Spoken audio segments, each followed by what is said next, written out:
Audio 10 मानव प्रगति एवं पर्यावरण। लेखक पंडित श्रीराम शर्मा आचार्य। को कारखानों का धुआं घुट-घुट कर मरने को विवश करेगा। विज्ञान की अंधी दौड़ कल कारखानों की भरमार करती जा रही है। बहुत जल्दी अधिकाधिक मात्रा में लाभ उपार्जन के लिए लालायित लोग नित नए कारखाने खड़े करते चले जा रहे हैं। इसे प्रगति कहा जाता है और सभ्यता का वरदान घोषित किया जाता है। सरकारें इसका समर्थन करती है और उन्हें टैक्स आदि की अधिक आमदनी होती है। अर्थशास्त्रियों की दृष्टि तत्कालिक लाभ पर केंद्रित रहती है। वे कहते हैं कारखाने सस्ती चीजें बनाते हैं, साफ सुथरी और सुंदर। हाथ से काम करने पर चीजें उतनी साफ सुथरी भी नहीं बनती है और महंगी भी पड़ती है। इसलिए गृह उद्योग, हस्तकौशल अधिक श्रम साध्य और स्वल्प लाभ देने के कारण निरर्थ है। प्रोत्साहन कारखानों को ही मिलना चाहिए। जनता की गरीबी, बेकारी को देखते हुए गृह उद्योगों का प्रत्यक्ष और प्रबल विरोध तो नहीं किया जाता, आंसू उनके भी पोंछे जाते हैं, पर ध्यान सभी का बड़े कल कारखानों पर है। इनमें चंद लोगों को काम मिलता है और शेष असंख्यों को बेकार बेरोजगार बना दिया जाता है। इस हानि के अतिरिक्त सबसे बड़ी हानि है कारखानों से निकलने वाले धुएं से उत्पन्न होने वाला वायु प्रदूषण। कारखानों का धुआं हवा में मिलकर जनसाधारण के शरीर में विषैले तत्व पहुंचाता है। इससे स्वास्थ्य बिगड़ता है, बीमारियां बढ़ती है, आयुष्य घटता है और अकाल मृत्यु का शिकार बनना पड़ता है। आंखों से न देखते हुए भी परोक्ष रूप से यह कारखाने सार्वजनिक स्वास्थ्य को जिस बुरी तरह नष्ट करते हैं, उसे देखते हुए इनकी उपयोगिता के पक्ष में दिए जाने वाले सभी तर्क निरर्थक सिद्ध होते हैं। यह धुआं कभी कभी आकाश में वायु सघनता और शीतलता की मात्रा बढ़ जाने से जहाँ तहाँ बरसने लगता है। उससे होने वाली तात्कालिक हानि को लोग देखते समझते हैं और उस संबंध में हायतोबा मचाते हैं, पर स्थिति सुधरते ही फिर सब कुछ ठंडा हो जाता है। वायु प्रदूषण मानव जाति के लिए एक संकट बनता जा रहा है। कारखाने, मोटरें, भट्टियाँ, दिन रात विषैला धुआं उगलती रहती है। सभ्यता की घुड़दौड़ में यह बाढ़ थोड़े दिन में आई है। उसी ने हर विचारशील को चिंता में डाल दिया है। आगे चलकर दिन दुने रात चौगुने क्रम से बढ़ने वाले इन कारखानों द्वारा सार्वजनिक स्वास्थ्य का कैसा सर्वनाश होगा, उस विभीषिका का स्वरूप सामने आते ही सिर चकराने लगता है। पेंसिल्वानिया अमेरिका में मोनोनगसेला नामक नदी के किनारे डोनोरा नामक एक छोटी सी औद्योगिक बस्ती है। यहाँ कल कारखाने बहुत है।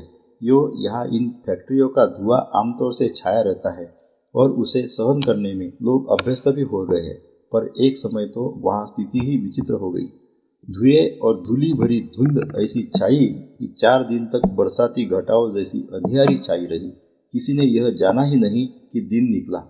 दिन में भी रात लगती रही। कालोच बरसी की सड़कों पर उनकी परतें जम गई और निकलने वालों के पैर उस पर स्पष्ट रूप से छपने उगने लगे। हवा में गंधक मिली हुई तेज गंध सूंघी जा सकती थी। सड़क पर कारें चलना बंद हो गई। बीमारों से अस्पताल खचाखच भरे थे। डॉक्टर अपनी जान बचाने के लिए कहीं दूर चले जाने के लिए पलायन करने लगे। गले की खराबी, सिर में चक्कर, उल्टी, आंखों की सूजन आदि रोगों से उस 18,000 आबादी की छोटी सी बस्ती में 6,000 बीमार पड़े। इनमें से कितनों को ही मौत के मुंह में जाना पड़ा। ऐसी ही एक घटना घटी मेक्सिको के रोजारिक क्षेत्र में। बस्ती तो सिर्फ 15,000 की है, पर वहाँ हाइड्रोजन सल्फाइड तथा दूसरी तरह के कारखाने बहुत है। एक दिन किसी गलती से कारखाने की गैस बंधन तुड़ाकर 1 घंटे के लिए खुले आकाश में भ्रमण करने के लिए निकल पड़ी। इतनी सी देर में उसने सारे नगर को हिला दिया। 320 तो अस्पताल में भर्ती हुए, जिनमें से कितने ही तो घर लौटे ही नहीं। उन्हें वही प्राण गंवाने पड़े। ऐसी ही विपत्ति एक बार लंदन में आई। सन 1952 4 दिसंबर का दिन था। एकाएक काले धुएं के बादल आसमान में घिर आए। उनकी सघनता इतनी अधिक हो गई कि 10 फुट से आगे कुछ भी दिख नहीं पड़ता था। आसमान में वायुयानों का उड़ना और जमीन पर मोटरों का चलना असंभव हो गया। सूरज आसमान में एक धुंधली बत्ती की तरह लटकता भर दिखता था। रोशनी उसमें से निकली ही नहीं रही थी। हवा में सल्फर डाइऑक्साइड जैसी अनेकों विषाक्त वस्तुएं घुली थी। सांस लेना कठिन हो रहा था। इससे कितने बीमार पड़े यह गिनना तो कठिन है, पर मौत का लेखा जोखा यह है कि उन्हीं 4-5 दिनों में 4000 तुरंत मर गए और बीमारों में से 8000 कुछ ही दिन में चल बसे।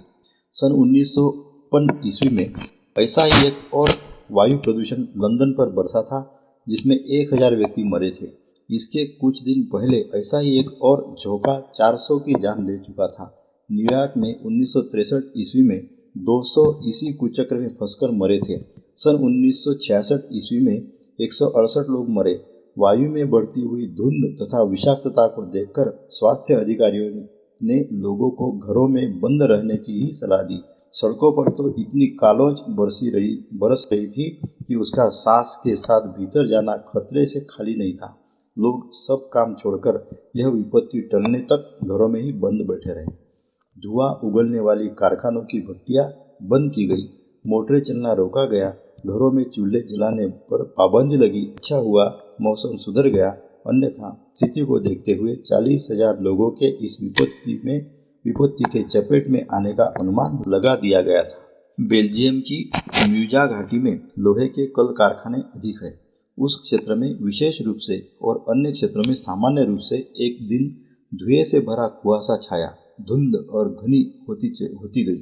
3 दिन तक यही स्थिति रही।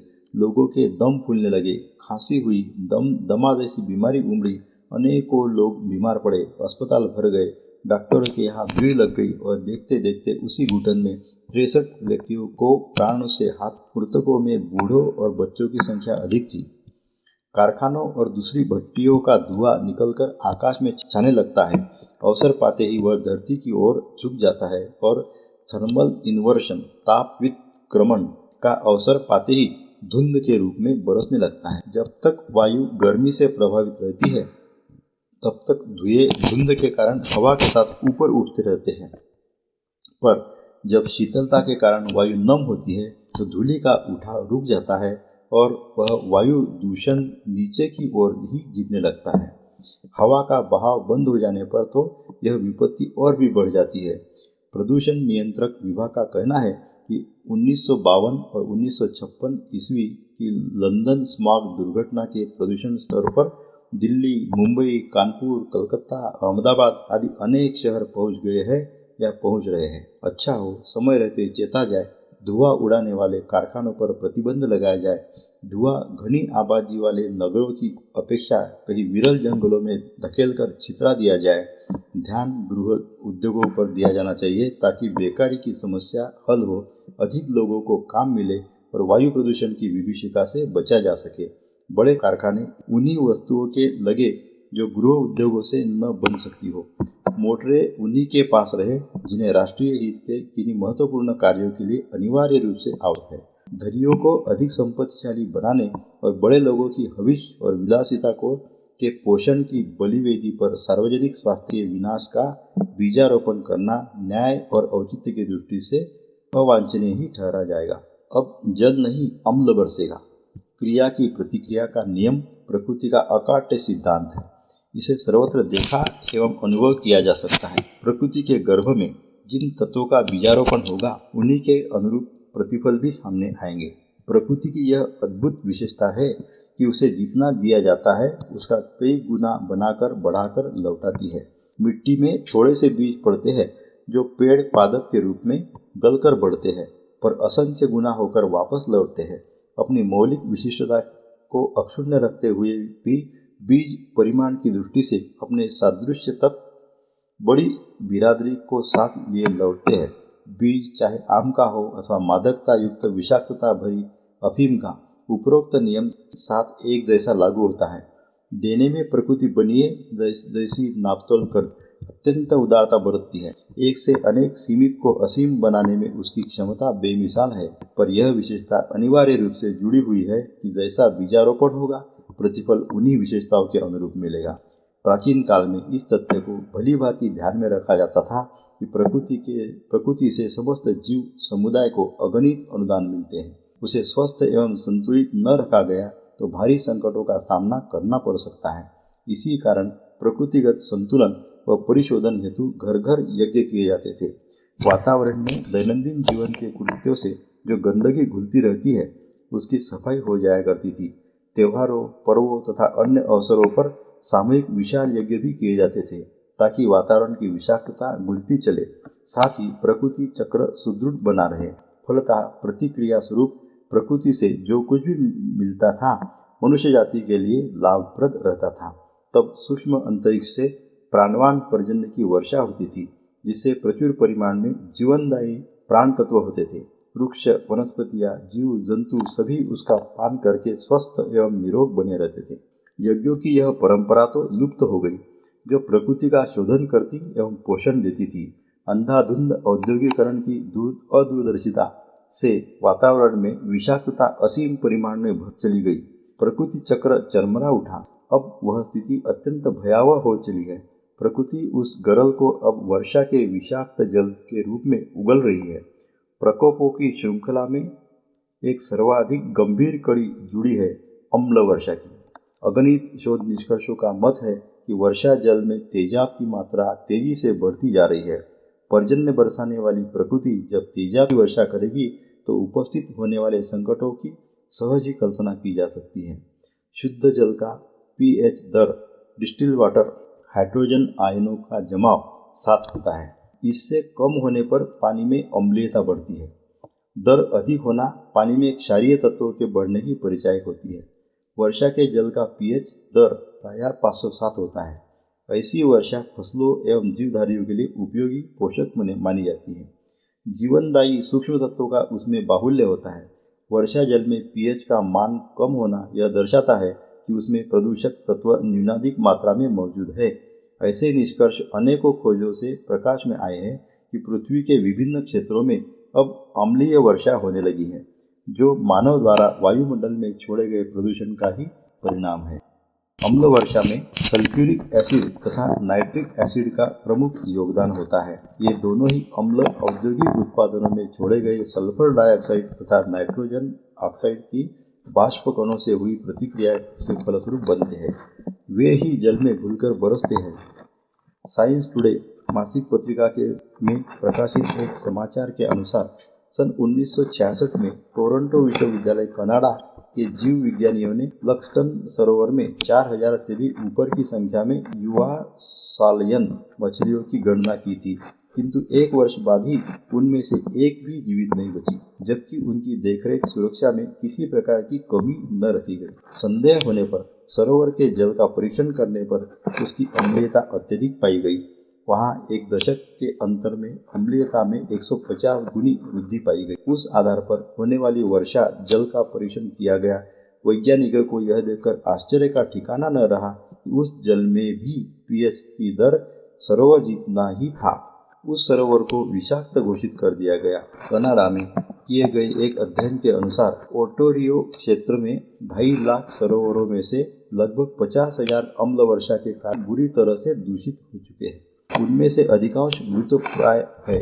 पूर्वी उत्तरी अमेरिका में किए गए परीक्षणों में भी अम्ल वर्षा के प्रमाण मिले हैं। अनुमान है कि वहाँ नाइट्रोजन ऑक्साइड की 60% मात्रा ऑटोमोबाइल से, 10% जीवाश्म ईंधन ऊर्जा प्लांट से तथा 30% अन्य उद्योगों से उत्पन्न होती है। यूएसए में कुल 30% अम्ल वर्षा का कारण यह उत्पादन पूर्वी उत्तरी अमेरिका है। शेष 70% सल्फ्यूरिक एसिड के कारण अभिप्रेरित है, जो सल्फाइड जैसे कच्ची धातु से गलने से, अन्य धातुओं के परिशोधन प्रक्रिया से तथा जीवावशेष ईंधन को उपयोग में ला रहे थर्मल पावर प्लांट से उत्पन्न होती है। यूनाइटेड स्टेट्स में प्रतिवर्ष 2 crore 80 lakh ton sulphur dioxide तथा 2 crore 40 lakh ton nitrous oxide वायुमंडल में फेंका जाता है, जो जल वाष्प से सौर किरणों के प्रेरण में क्रिया करके सल्फ्यूरिक एवं नाइट्रिक एसिड में बदले जाते हैं और अम्ल वर्षा का कारण बनते हैं। उत्तरी अमेरिका के कितने ही क्षेत्रों में अम्ल वर्षा होने से कितनी ही नदियाँ तथा सरोवर विषाक्त हो चुके हैं। तालाबों, सरोवरों से जलचर जीव बड़ी तेजी से नष्ट होते जा रहे हैं। टोरंटो कनाडा से 400 किलोमीटर दूरी पर स्थित एक समुद्र तटीय क्षेत्र है। यह क्षेत्र विश्व का प्रमुख निकेल उत्पादक है। यहाँ कच्चे पदार्थों के रूप में लोहा, कॉपर और निकेल सल्फाइड उपलब्ध है, जिनके दहन क्रिया के फलस्वरूप सल्फर डाइऑक्साइड का बादल उस क्षेत्र में सदा छाया रहता है। फलतः होने वाली वर्षा में अम्लीयता अत्यधिक रहती है। उस क्षेत्र की उर्वरा भूमि इस कारण तेजी से अपनी उर्वरता गंवाती जा रही है। एसिड एवं ठोस धातुओं के कारण मिट्टी विषैली हो चुकी है। यहाँ प्रतिदिन 2500 टन सल्फर डाइऑक्साइड वायुमंडल में फेंकी जाती है। परीक्षण करने वाले विशेषज्ञों का कथन है कि अगले दिनों उस क्षेत्र में होने वाली वर्षा में अम्ल की मात्रा इतनी बढ़ जाएगी कि वृक्ष वनस्पतियों तथा जीवधारियों का जीवन दूभर हो जाएगा। उत्तरी वर्माउंट के पहाड़ पर केमल हमल नामक एक सदाबहार जंगल है। 20 वर्ष पूर्व लाल रंग के स्प्रूस वृक्ष तथा 100 फीट से भी ऊंचे देवदार के सुंदर वृक्ष पाए जाते थे। इनमें कुछ की आयु तो सैकड़ों वर्ष से भी ऊपर की थी, पर उनमें से अधिकांश अब मर चुके हैं तथा जो बचे हैं वे भी नष्ट होने वाले हैं। अब यह क्षेत्र सुनसान सा दिखता है। पश्चिम जर्मनी, यूएसए के कितने ही क्षेत्रों की स्थिति भी यही है। केंद्रीय यूरोप में लगभग 21 लाख से लेकर 50 लाख एकड़ तक वन क्षेत्र नष्ट हो चुके हैं। उल्लेखनीय यह है कि उनका विनाश कटाई से नहीं, अम्ल मिश्रित जल के कारण हुआ है, जो अब अनेकानेक संभावित खतरे की ओर ध्यान आकृष्ट कर रहा है। उपरोक्त तथ्यों का रहस्योद्घाटन हर्बर्ट डब्ल्यू वोगेलमन नामक वनस्पति शास्त्री ने किया, जो यूनिवर्सिटी ऑफ वर्माउंट कनाडा के प्रोफेसर है। एक पर्यवेक्षण के रिपोर्ट के अनुसार मथुरा में नवस्थापित तेल शोधक कारखाने से उत्पन्न धुएं के कारण आगरा के ताजमहल के सौंदर्य के लिए गंभीर खतरा उत्पन्न हो गया है। उस क्षेत्र का अध्ययन करने वाले वैज्ञानिकों का कहना है कि तेल शोधक कारखाने से उत्पन्न होने वाली प्रदूषण से अगले दिनों आसपास के सारे क्षेत्र में अम्ल वर्षा की संभावना बढ़ गई है। अम्ल वर्षा से अनेकानेक खतरनाक संभावनाएं जुड़ी हुई है। अम्ल वर्षा में समाहित नाइट्रोजन ऑक्साइड, सल्फर डाइऑक्साइड व सल्फेट आयन के लंबी अवधि तक अंतः श्वसन से एम्फीसेमा तथा इसके समरूप अन्य दमे या श्वसन रोग उत्पन्न होते हैं। 1951 में लंदन में छाई धुंध में इसका प्रत्यक्ष प्रमाण देखा गया। इसके दुष्प्रभाव से मात्र 2 दिन में 5000 व्यक्ति काल कवलित हो गए। अम्ल वर्षा का जल पीने से अनेकों प्रकार के पाचन संबंधी तथा रक्त संबंधी विकार पैदा होते हैं।